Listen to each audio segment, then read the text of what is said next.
So, ang sinasabi ko, baka maging makulit ako, babalik tayo ng babalik kung sino yung proponent. Bakit nagkaroon ng pondo dito sa lugar na ito? DPWH, malakas yan dyan.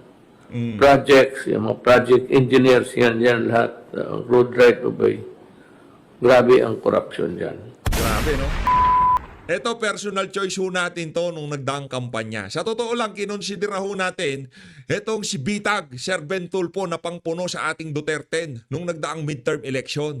Dahil nga naman ayaw ho natin itong si Amy at kung tayo papipiliin dyan sa mga Tulfo brothers na yan, kung merong pinaka-consistent na track record, walang iba ho yan kung hindi yang si Sir Ben Tulfo. Kung tayo papipiliin Erwin Tulfo, Ben Tulfo, kung sino ba gusto nating manalo, mas pipiliin ho natin itong si Sir Ben Tulfo. Ito kasing mama na to, walang BS ito.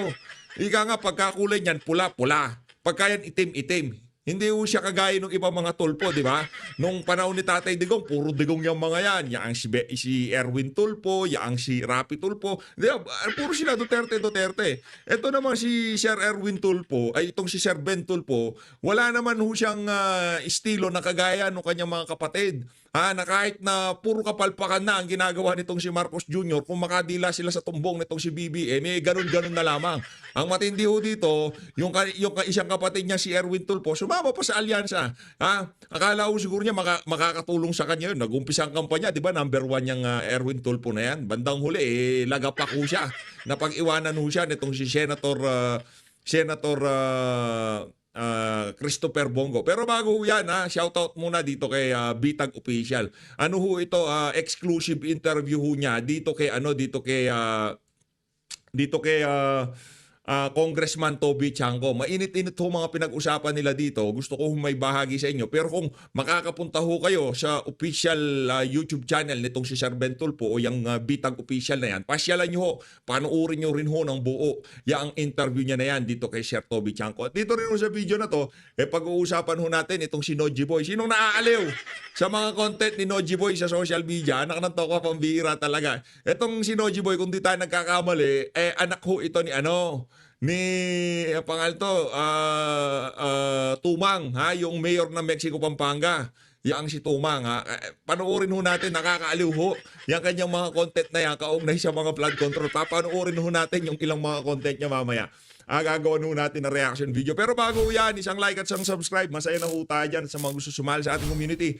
Yung join button, nandyan lang ho sa baba. Ito ang kaibahan ng pagsawata nitong si dating Pangulong Rodrigo Duterte sa napakatinding korupsyon sa DPWH versus ngayong kasalukuyang administrasyon nitong si Marcos Jr. Pakinggan nyo mga kababayan kung paano i-emphasize na dating Pangulong Rodrigo Duterte, kung paano niya kinakalampag yung ahensya na yan, kung gaano katindi ang korupsyon dyan sa dyan sa ahensya ng pamahalaan na yan. Kahit na siya na nga presidente, sinasabi niya, marami talagang korupsyon dyan sa DPWH. Pakinggan nyo mga tirada nitong si dating Pangulong Rodrigo Duterte dito. Alam ko naman, makakaramihan sa ating mga kasama dito sobrang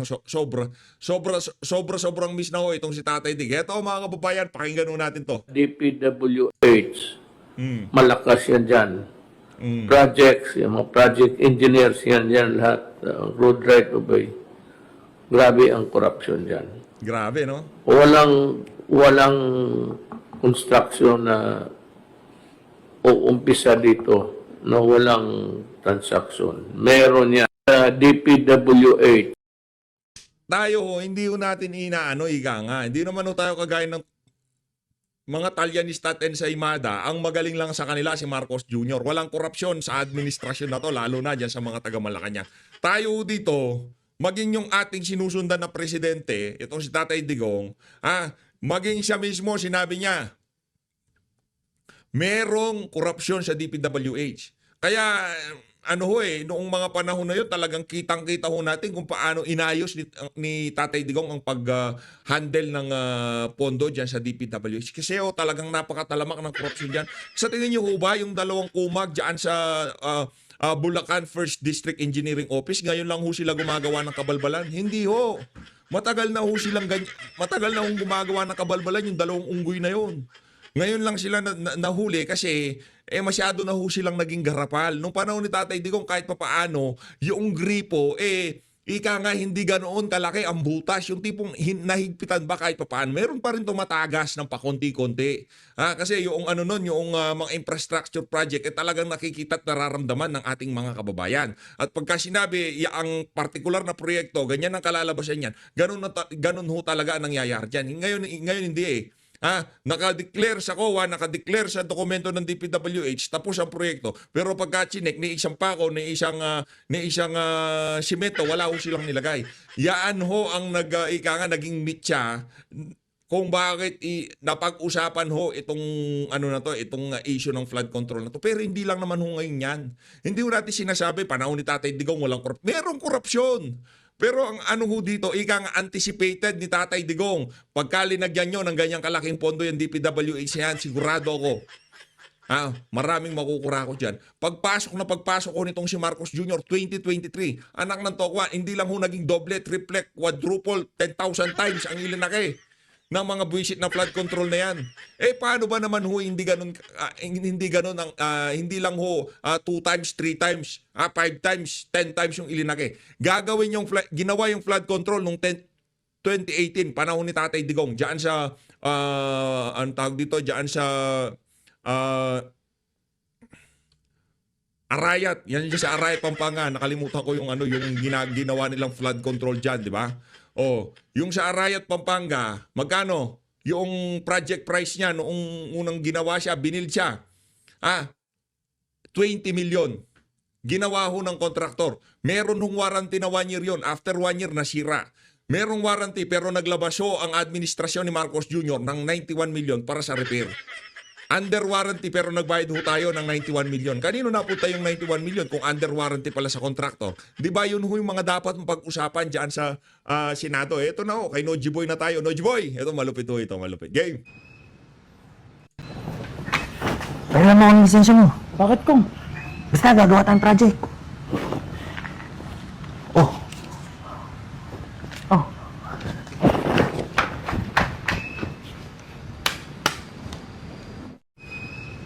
Yan, ganyan na ganyan.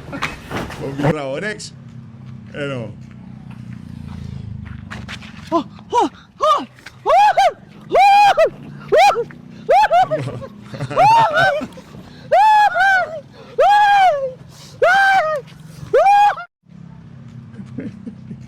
Game. Kung! Oh. Paano na daw? Ginigisa na tayo sa Senado! Bahala ka dyan! Basta ako! Bachi na ako! May ugot eh. May ugot tong si Etong si Noji Boy diyan sa na yan, diyan sa mga taga House of Representatives, sa mga congressman diyan. Meron ho siyang hugot. Yan mga yan kahit hindi pa sabihin ni Noji Boy, kargado yan. Noji, ano ko naman mag-follow kayo kay Noji Boy. Malupit yan, idol natin yan. Panoorin ho natin. Kita niyo yan? Ayos, di ba? Gibayin niyo yan. Ayusin natin. Mambira ng classic content. Nagtagal naman ang ating quick fix sa ating flood control. Epoxy yan, pare! Bumili ka ng Mighty-Ban, baka sakaling dumikit pa yan. Ang ganda naman ng magkaka-epoxy nyo dito, kumpadre. Pwede pa to. Hindi, teka. Bibigyan natin ng pondo yan. 1 bilyon! Ha! Epoxy yung buyan! Nagtagal naman Matindi ho itong si ang Noji Boy. ating quick fix sa ating flood control. Epoxy yan, pare! Ano mga kababayan siguro nakita ni Noji Boy ito dahil napag-uusapan yung mga flood control. Nakita nila itong particular na bahagi na to ng sapa yung ginawa nilang remedyo ilinagyan ng epoxy. Para saan yung epoxy? Tama nga naman ba't in epoxy? Pagdidikitin yung mga nabasag na bahagi ng flood control, ang sabihin nyo, palsipikado, may problema. Hindi sumunod sa specs yung mga gumawa ng flood control na yan. Ito na ho mga kababayan. Rekta na ho tayo dito kay Sir Ben Tulfo. Sir Ben mega love shoutout sa'yo. Mega love shoutout. Palakpakan mo muna natin. Punta ko kayo dyan sa official YouTube channel. Gusto ko lang maibahagi ito sa ating mga kababayan para mas maraming makapanood sa napag-usapan nitong si Sir Bitag at nitong si Sir Toby Chanco dito sa dito sa video niya na to. But ano kaya, Sir Bitag, gawa kaya ho tayo ng party list, Bitag party list. Diba? Ang advocacy natin, inuhuli natin yung mga ini-expose natin yung mga kurakot sa pamahalaan. Di ba? Bitag party list. Di ba? Panoorin na natin. Ito. Okay. Manuel Bonoan na may systems breakdown. Sistema sa loob ng departamento dahil dito sa mga ghost project na naungkat. Okay? Medyo malilista ng konti. Sa inyong pananaw, paninindigan, Congressman Toby, naniniwala ba kayo na whether this is sinasabi natin corruption infected ng DPWH dahil sa mga political patron na mga kasama natin sa Kongreso? Okay, ganito yan. Tignan natin yung chain, di ba? Okay. Wala naman makokorrupt yung DPWH kung hindi naman pinondohan. Exactly. Di ba? Kung wala naman pera na linaan doon, Yes. ano iko-corrupt nila? Di ba? So, ang sinasabi ko, baka maging makulit ako, babalik tayo ng babalik kung sino yung proponent. Bakit nagkaroon ng pondo dito sa lugar na ito? Kasi di ba, hindi naman masama yung per se, hindi naman masama yung flood control project. Okay? Correct. Ang masama is yung corruption doon Yes. sa flood control project. Right. Kasi kahit sabihin natin, kung kaya natin gawin, bawal lahat ng flood control projects. Sabihin natin, this year wala ng flood control projects kahit saan sa buong Pilipinas. Kung may pagkakakitaan, hahanap lang sila ulit ng ibang pagkakakitaan. Hindi, bawal yung flood Galing, control. galing. May pagkakakitaan. Correct. Tama ho yan si Congressman Toby Chanco. Hindi ibig sabihin na wala na yung flood control, hindi na makakapagnakaw yung mga malilibog sa pera dyan ng mga congressman dyan sa House of Representatives. Di ho tayo naniniwala dyan. Kahit na anong gawin ho natin dyan, gagawa ng paraan yung mga magnanakaw na yan para mahuthut nila ang pera ng sambayanan. Kaya pagka hindi ho natin ginawang parusang bitay, ang kaparusahan diyan sa ano na yan, diyan sa kasalanan na yan, wala akong magtitinungo diyan mga kababayan. Pagka hindi ho tayo nakapag-sample ng isang galing sa prominenteng pamilya tapos o ma-impluwensyang politiko tapos ginurgur natin, binitay natin dahil nagnakaw siya ng pera sa kaban ng sambayanan. Doon pa lang sa tingin ko wala nang mga ahas na pumasok sa pamahalaan noon kung pakay lang nila magnakaw, 'di ba? Kasi magugurgur kami diyan, baka 'di ba? Pero ngayon hindi Yung mga whistleblower ang napagbubuntunan ng galit dito. Kagaya nitong si Janet Lim Napoles, nasaan yung mga mahigit 70 na congressman at senador na chinuchu niya nung mga panahon na yun? Nasaan na? Siya lang hong nakakulong. Kaya ng mga panahon na to, napapaisip tayo dito kay, anong pangalan to? Kay Sara Diskaya. O, baka pagka nagchuchu yan, bandang huli siya lang humakulong. Di ba? O lahat ng chinuchu niya, congressman pa rin. Andito, malaki pagkakakitaan. Hahanapan lang nila ulit ng ibang proyekto yon. Di ba? Kaya importante yung transparency. Pero magtataka ka, bakit may mga congressman, sila ang proponent, hindi nila dinadala yung proyekto doon sa distrito nila. So, dadali nila doon sa ibang distrito. So, nakakapagtaka, di ba? Bakit ayaw makinabang yung mga constituents mo? So, yun yung sinasabi nila na may parking. Okay, number one. Number two, bakit may ilan, hindi naman lahat, no? May ilang party list na napakalaki ng infrastructure na sila ang proponent. Wala naman silang distrito. Tama. At bakit kailangan dumaan ng isang district congressman sa ilang mga party list para lang magkaroon yung ng dagdag na proyekto yung distrito nila? Pwede naman silang dumirekta doon sa DPWH para malagyan yung distrito nila. So, ibig sabihin, ikaw congressman ng distrito, hindi ka makakuha ng dagdag na proyekto para sa iyong distrito, pero pag dinaan mo sa party list at doon ka nakiusap, mapupondohan yung distrito mo. Parang Kaya nakikita ko na yung logic na lagi mong hinaharap yung proponent. Ang pag-proponent na yun, sinasabi mo, of course, nanggagaling ulit sa congressman yun. Yes, okay, yes, so yes. ngayon, kaya doon, sa very strict ka doon kasi sa makikita proponent. mo, yung makikita mong maniniwala ka na ito mukhang walang kalokohan. Kasi pareho yung proponent, pareho yung distrito. Okay. Di ba? So, ibig sabihin, humingi siya para madala talaga doon sa distrito niya. Okay, sige. Naniniwala ba kayo, Congressman Toby, na kapag pinatigil ang sistema ng pagrekomenda o i-proponent yung mga nagre-recommenda, pagtatanim ng mga congressman sa kanilang mga tao sa loob ng sinasabing departamento, okay, ng pamahalaan, particular sa DPWH, hindi lang sa DPWH, matitigil kaya itong sistemang ito, ang katiwalian sa mga proyekto? Dapat naman sa lahat ng departamento, dapat hindi lang naman sa DPWH. Yes, tama. Dapat hindi naman tayo re-recommend, Yes. diba? So, dapat naman talaga ganun. Okay. Kasi ang mga proponent din ay mga congressman din. Nalalaman nila. Kaya dito lumalabas yung sinasabi. Hindi, kasi ang pwedeng maging proponent talaga is congressman talaga. Yes, okay. So, Congressman doon ang talaga. banggit mo kanina, yung parking, mga pinapark doon- yung sa ibang Kaya dito kay Congressman Panaligan, lagi siyang tinatanong, di ba kayo nang hingi? Hindi ba kayo nakiusap din sa mga flood control na yan? Ang palusot ko niya, hindi ko yan Yung iba, nasumulat ako sa DPWH. Tapos, parang ganun na rin kasi yun eh. Di ba? Congressman, kala nga naman sabihin siya yun ni Secretary Manuel Bunuan, bakong hindi kasama yan sa budget namin. Hindi pwede yan. Hindi namin gagawin yan. Dinayari siya. Meron ka lang na napakiusapan dyan na congressman na kasapi ng Committee on Appropriation. Pahirapan yung ayong bunuan na yan.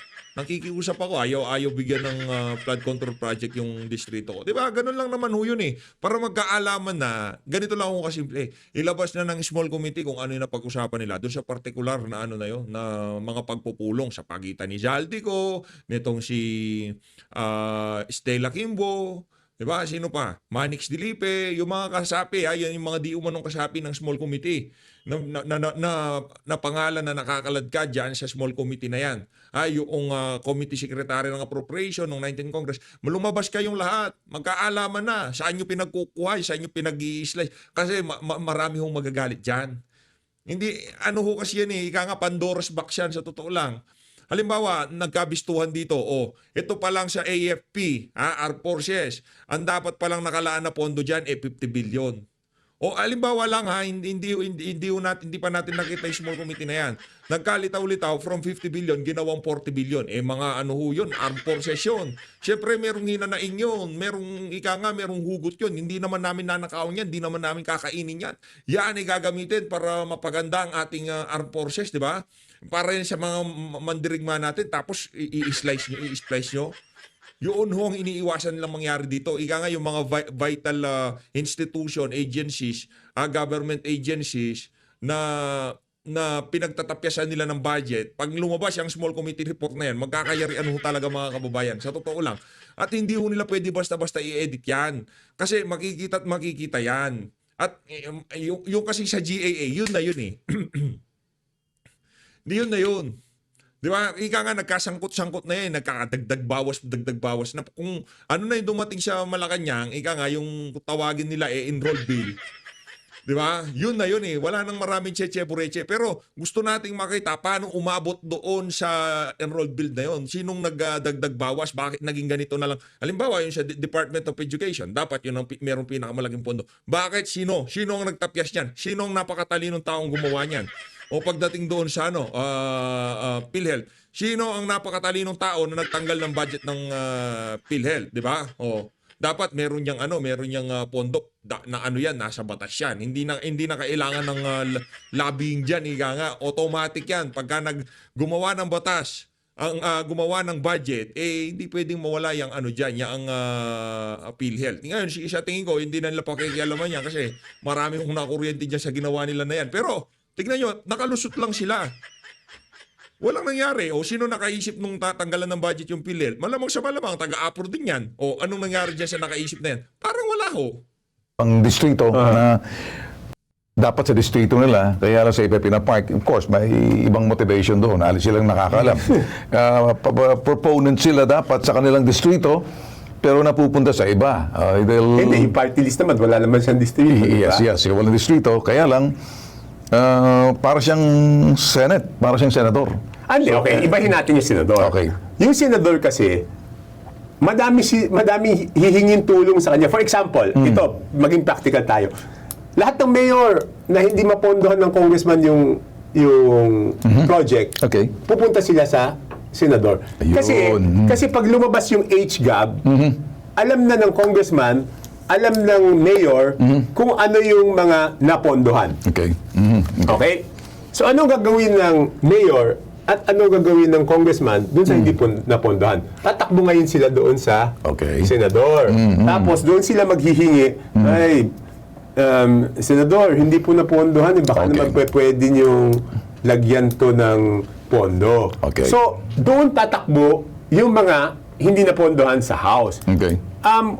Pero ang sa House, pareho kayong congressman. Yes. Bakit ka hihingi doon sa kapwa mo congressman na party list para Okay. mapondohan yung distrito mo? So yun ang kaibahan ng senador tsaka ng party list.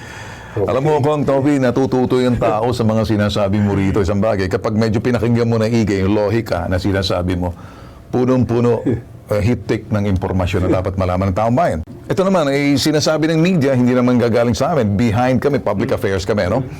News media nagsasabi nito, ang pinakamayaman umano na USEC sa buong mundo. Dapat bang imbitahan sa Senate Blue Ribbon Committee itong USEC na sinasabi nila para tanungin kung sino ang nagtalaga sa kanya, sino ang kanyang patron, paano siya nakapasok sa DPWH, kasi doon nagkakaroon ng problema pag nasa loob na.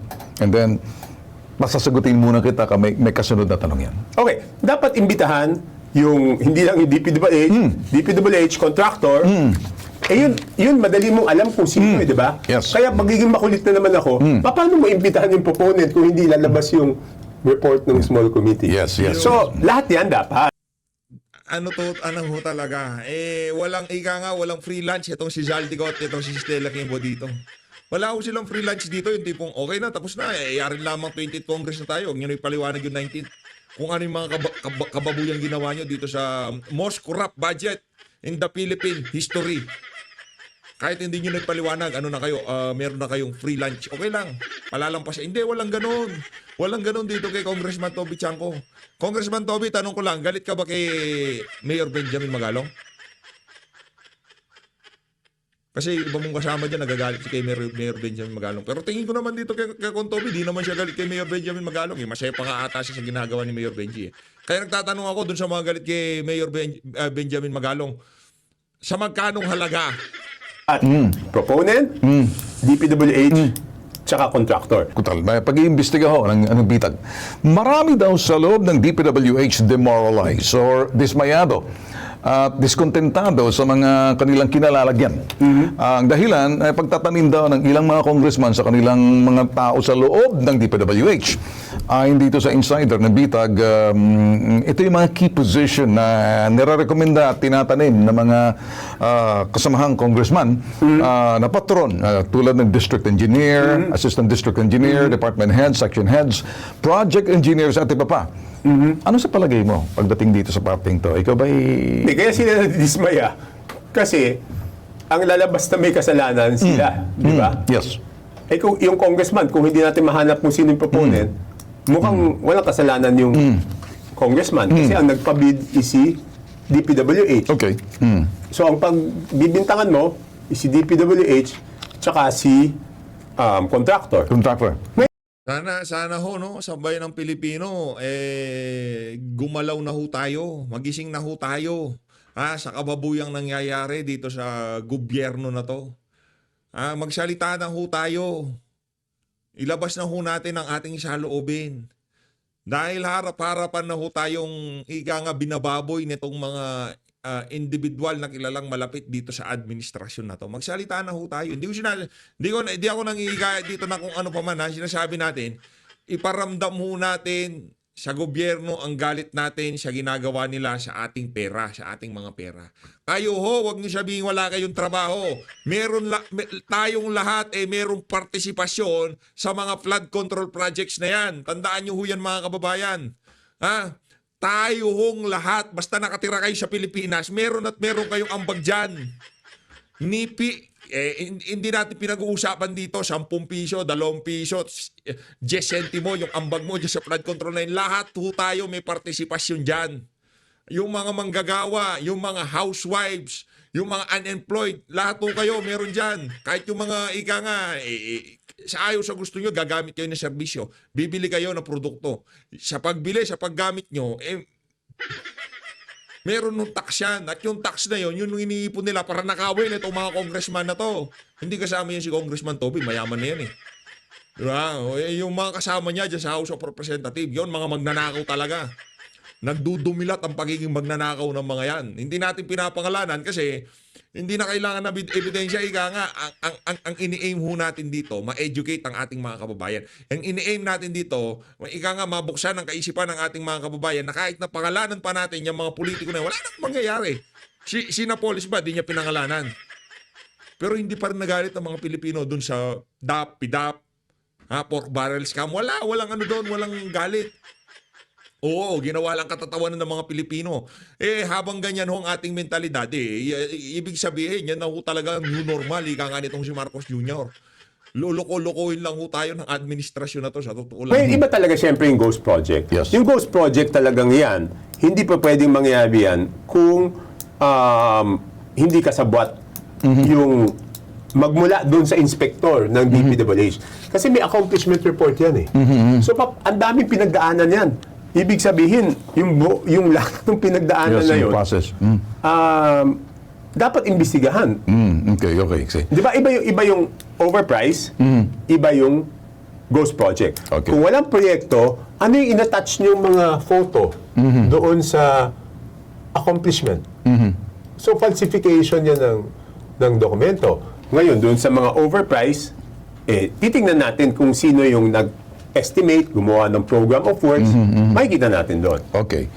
Parang lumalabas ang sinasabi ninyo rito, walang monitoring talaga doon sa mga projects na to. Parang sinong nakatalaga to monitor the development before, during, and after sa mga proyekto. Kasi kung merong before, during, and after, makikita yung progress siguro of, in as far as yung sinasabi natin flood control. Meron naman, kaya may sistema dyan, kaya lang, siyempre, alam mo yung mga tao, pag gustong gumawa ng kalokohan, kanya-kanyang hanap ng paraan kung paano lulusutan yung mga regulasyon, di ba? Okay. Ito, isi-share din namin sa iyo. Total, nandito naman, ano? Pero lahat na sinabi mo kanina, connected dito sa gusto namin, ano? Small committee report kasi malalaman. Yun ang gusto mo, accountability. Yes, accountability Yes. ng proponent. Yes. Kung ako proponent, bakit ako mahihiya kung para sa kabutihan ng mamamayan yun? Yes. Bakit ko itatago? Di ba? Yes. Bakit ko itatago? Hindi ba dapat mas ipagmalaki ko kung tama yung ginagawa ko, dapat mas gusto ko malaman ng tao, di ba? May kasabihan na when you withhold the truth, you're already lying. Well, anyway, dadagdagan. Well, ito naman, again, bibigyan kita ng another insider naman to ng DPWH. Disheartened sila sa mga in-appoint ng mga opisyal ng mga kabaro ninyo, no? Dahil sila ay nagtatrabaho daw lagbag sa kanilang kalooban. Karamihan sa kanila, mga bata pa lang, ano? Idealist. Pero pag nasa loob na, dismayado na sila sa sistema sa mga paggawa nila dahil sa kanilang mga patron. Ngayon, yung iba naman ay nakapag-adapt. Yung iba, ayaw umalis na. Naging dalubhasa at naalam ng pasikot-sikot sa loob at kaya na rin lang gumawa ng business plan and business opportunity sa kanilang mga patron. Anong sa inyo rito, Congressman? Hindi, yan talaga dapat baguhin. Kaya talagang dapat magkaroon ng shakedown doon, di ba? Okay. So, Kasi sa sobrang tagal na yan, parang ano ba tawag dito? Parang sindikato di ba? Yes. Parang, alam mo naman, pag sindikato, Galawang kailangan mo sindikato na yun. buwagin yung buong organisasyon ng sindikato, di ba? okay. Kaya nga dito sa ginagawa natin, Kong, ikaw nakita mo na yung gustong hinahanap mo, gusto mong panagutin yung sinong proponent, sinong nasa likod. In the same manner, nalalaman yan ng tao, sino dapat managot. Accountability ang gusto mo. Itinuturo natin sa mga taong pananagutan. Ang pananagutan ng mga nasa gobyerno, paninilbihan, elected or appointed. And this is exactly what you're saying. Sa palagay mo kaya, sa pag-iimbestiga ngayon dito na mainit sa flood control, na si Pangulong BBM parang nagalit, ano? Meron kayang mapapanagot? Will there be accountability that will lead to, well, siguro filing of cases sa ombudsman sa Sandigan Bayan sa nangyari to? Parang walang pinagkaiba na Napoles. Dapat gano'n, no? Dapat gano'n. Kaya nga tayo Pero alam mo, admittedly, Ben, hindi siya madali Okay. Hindi siya madaling laban, di ba? Katulad ko, sinasabi ko, di ba? Baka iba sinasabi, bakit ngayon lang ako nag-question? Hindi, pwede nyo tingnan yung archives ng Kongreso, yung records doon. In the year 2011, first time ko ng congressman nun. So, question ko na yung proseso Yes. ng 2012 HCAP. In the year 2013, question ko yung proseso ng 2014 HCAP. I'm And a then witness to that. 2014, question ko yung proseso ng 2015 HCAP. Pagkatapos nun, tumahimik na ako kasi napagod na ako. Wala naman mangyayari. Kasi isa lang ako independent. Question ka ng question, wala naman mangyayari. So, tumahimik na ako. Kaya ako nagkaroon ng pag-asa ngayon is because mismong presidente ang nagsabi, kailangan baguhin itong budget na ito. Okay. Di ba? Kung hindi ko narinig yun, wala. Siguro, walang mangyayari. Tanggap ko na eh. Okay. Isa lang ako, paano naman magbabago yun? Okay. Sa taong bayan, huwag ka magsawa kasi inaasahan ng taong bayan yung mga ginagawa mo. Katuwang mo kami riyan. Pero kung wala naman mangyayari, paano ka naman? Kaya naman tayo nagsusumikap, di ba? Dahil may pag-asa. Yes. Pero ultimately, ang taong bayan ang kinakailangan magdedesisyon kung ano yung gusto nilang mangyari. Dahil ang taong bayan ating pinagsisilbihan. Ika nga, public office is public trust. When you're in public office, you call a public servant, you use public funds. All these are into one. Accountability. Gusto nating panagutin ang dapat managot. Which is exactly what you want na ginawa mo nung hinahanap pa yung small committee report. You want accountability, Yes. but you're not getting it. Please do not be discouraged. We encourage you, the people encourage you to keep going on. Do not stop. Tuloy-tuloy lang, At the end of the tuloy-tuloy day, you might be tired, but do not because the people are watching. They're starting to learn. Nag-uumpisa na sila na natututo. Correct. Dito sa parting to. So para sa amin, Yung mga bagay-bagay dati, yung pagbalangkas ng budget, nag-umpisa lahat po yan dito sa administrasyon nitong si Marcos Jr. Yung mga magnanakaw na loki nung mga naunang panahon, galit na galit ho sila ngayong mga panahon na to. Anak ng tokwa, tapos na ho kaligayahan nila eh. Ika nga, tinapos nitong si Marcos Jr. sa kanyang pag-upo bilang presidente. Pero tayo ay kaisa nitong si Bitag, nitong si Sir Ben Tulfo sa pag-encourage dito kay Sir Toby Chanco, dito kay Kong Toby Chanco, na tuloy-tuloy lang, walang mapapagod kasi para ho yan sa sambayan ng Pilipino, para ho yan sa susunod na henerasyon. Higa nga, kawawa naman ho yung ating mga susunod na henerasyon kung gani yung mamanahin nilang Pilipinas, kung paano nating dinatnan o paano ngayong kasalukuyan, ganun ho natin ibibigay sa kanila. Kawawa, hindi ba ho sila kawawa? Yung mga apo nyo ho, sige, tingnan ho natin. Yung mga apo nyo, yung mga kamag-anak nyo, yung mga pamangkin nyo. Gusto nyo ba itong gobyerno na to, itong Pilipinas na meron tayo ngayon, yun ang ipapamana natin sa kanila? Walang progresyo, kaliwat kanan ng korupsyon at wala nang ginawa yung mga nanunungkulan kung di magnakaw dahil pinahihintulutan ng buwisit na sistema. Kaya nga dito mga kababayan, kasabay ng ating pag-iingay, dapat talagang kalampagin na rin natin ng pagrepaso. Ay, hindi pala pwede ngayon, puro magnanakaw yung mga nasa House of Representatives. Karamihan magnanakaw. So pagka silang tumimon dyan sa dyan sa saligang batas, sila ang nakialam, ay wala ho tayong maaasahan dyan. Yung mga congressman na yan, malaki hong kabalbalang kung sila titimon, yung tipong magkakaroon ng charter change para talagang hindi na ho makukuha sa batas. Ayaw nyo namang gawing death penalty ang kaparusahan dyan sa dyan sa korupsyon. Hanggat hindi naging ganun ang korupsyon kaparusahan, wala hong mangyayari dyan. Mga kababayan, wala ho yung plunder, kabalbalan ho yan. Hanggat walang nasasampulan na nagurgur dahil dyan sa... Mga kababayan, simple lang ho. Yung mga... Actually, doon sa mga ibang mga krimen, yung sa droga, kahit pa paano, meron pa tayong liwi dyan. Kung di rin lang naman talagang big time o hindi mga drug lord dyan, hindi naman dapat death penalty. Kasi... Ang logic ho nun mga kababayan, kaya karamihan ng mga pumapasok sa illegal na droga ay mahihirap. Ngayon, karamihan ng mga mahihirap na yun, wala ho silang kakayahang na ipagtanggol ang kanilang sarili. Kaya kadalasan, pagka ikaw kaso mo droga, malamang sa malamang, may kalalagyan ka, lalo na nahulihan ka tapos wala ka naman pera, kaya nga pinasok mo yan hindi mo mapagtatanggol na maayos sa sarili mo. Pero yung mga politiko na ika nga bilyon-bilyon ang ninanakaw sa pamahalaan. Yan ho. Kung sakaling maging kaparusahan diyan sa pagnanakaw sa pamahalaan sa kaban ng bayan parusang bitay. Huwag ho kayong mag-worry sa kanila. Huwag niyo isipin na baka inosente yung mga maparusahan diyan sa ano na yan paggurgur sa mga politiko na mapapatunayang nagnakaw. Huwag ho kayong mag-alala. Sa dami ho ng pera nila, pagdating ho sa pagdidepensa sa kanilang mga sarili, hindi ho mangyayari na magiging garabyado sila sa proseso. Sa dami ng pinagnanakaw nilang pera, mababayaran ho nila kahit ng pinakamahal na abogado para lang maisalba ang kanilang buhay.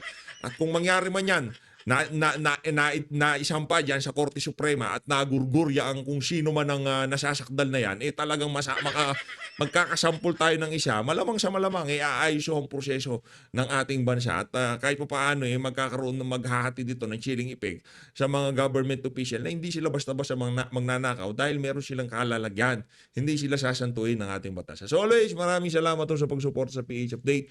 Mag-ingat po kayo lahat. Mahal natin Pilipinas. Maraming salamat mga kababayan. Maraming salamat.